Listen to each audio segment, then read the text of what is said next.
Ooh, yeah, that was actually a really incredible film.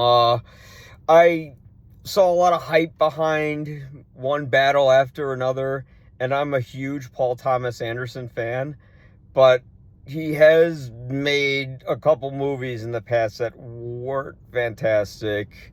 One of them I couldn't even get through, but otherwise, he is one of the most influential filmmakers of within the last 20 years. Well, when did Boogie Nights come out? Maybe it's been even more than that, because he went from being someone who made homages, or kind of like his own sort of versions of Scorsese films, and then he kind of transitioned to Kubrick films, and then he transitioned to classic films that most people haven't even seen, me included.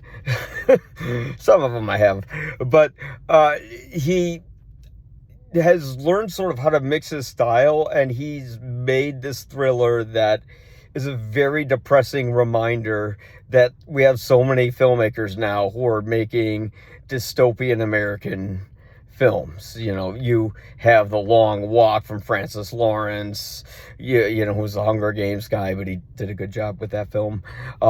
You have, I'm sorry, I'm blinking out, but no, you have The Long Walk. You have Eddington by Ari Aster, which was basically about how America failed during COVID, and now you have One Battle After Another, which is pretty much about a civil war that just goes on and on for 16 years. And the oddest thing is, this movie is a very dark comedy about the collapse of civilization. It's a dark comedy about violence.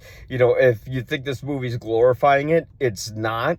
It basically, what it's doing is that it's saying that one side and the other side, it doesn't matter what their beliefs are. They're basically senselessly killing each other. But, and here's the big but, the antagonist of the film is clearly playing the antagonist role in the movie. And I'm not just talking about Sean Penn, who plays Stephen Lockjaw.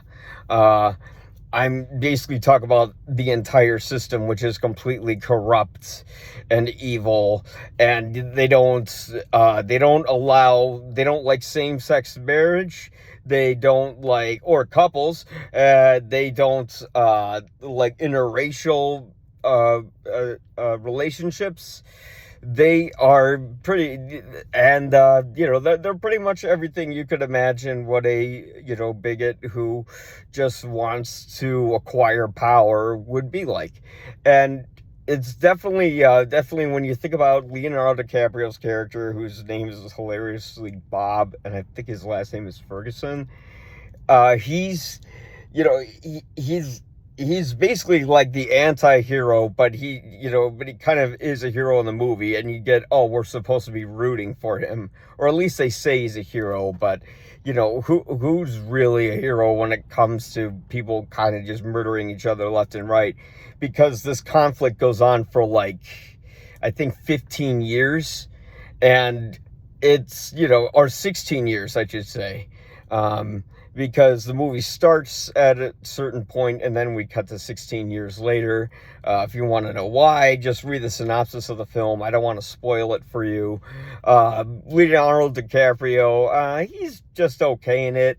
It's more like, I feel like the makeup was doing more of the acting than him, because he's like disheveled, and he's a pothead, and he used to be this incredible revolutionary, but he's fried his brain out through years of drug abuse, and now he can't remember simple things. So, you have him, but he's sort of like the hero in the movie regardless. Paul Thomas Anderson, he likes to depict a lot of potheads in his movies, but he likes to depict them in a positive nature. Although he does show the negativity of it. If you've seen Boogie Nights or Magnolia, you'll know what I'm talking about.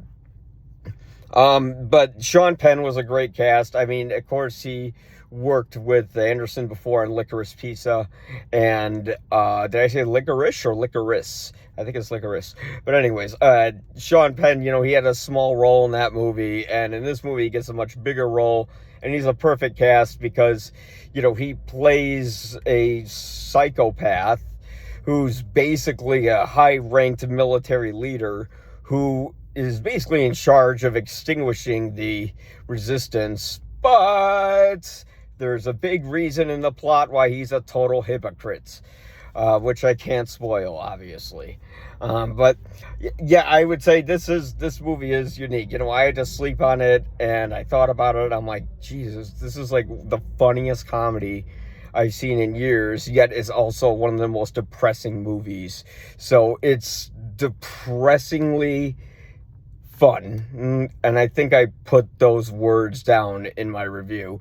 I could go on the cinematography. Obviously, it was shot on film, and even on the, you know, digital cinema projector. That's the norm these days that they used for the, you know, that they use for most movies. It still looks better than anything that's shot on digital. You know, you have a much wider black and white space. Your color space is much larger. You know, you have a wider depth of field. But anyways, people could argue against that, but it just looks natural to the eye still. Celluloid does. And it kind of has this ageless look to it that works with a movie that this is like Paul Thomas Anderson's first contemporary film since Punch Drunk Love. And this movie feels like it's timeless because it's shot on film, and I think it was shot on 65 to 70 mil. I'm not sure, because I don't know if they fixed the sound issue with it or not. Apparently Christopher Nolan did with you know, with his movie about Homer's Odyssey. The Odyssey is like what it's called. Anyways, we'll see how that turns out. But yeah, I'd say this is one of the best pictures of the year. But again, I'm a Paul Thomas Anderson fan, but I kind of came into this one cautiously. Like, I don't know, another movie from a filmmaker who's pissed off about the era that we live in, and it's going to be another cycle of violence film, you know, that I've seen since Civil War that came out, I think, last year. It could have been this year. Jesus, I don't know anymore. But I see so many movies each year.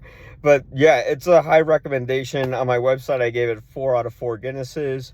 You can find my written review at ypareviews.com.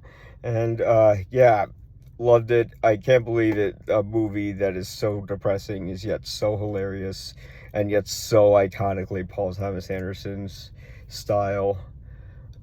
Oh, I want to spoil this one joke, but I won't. Okay, goodbye.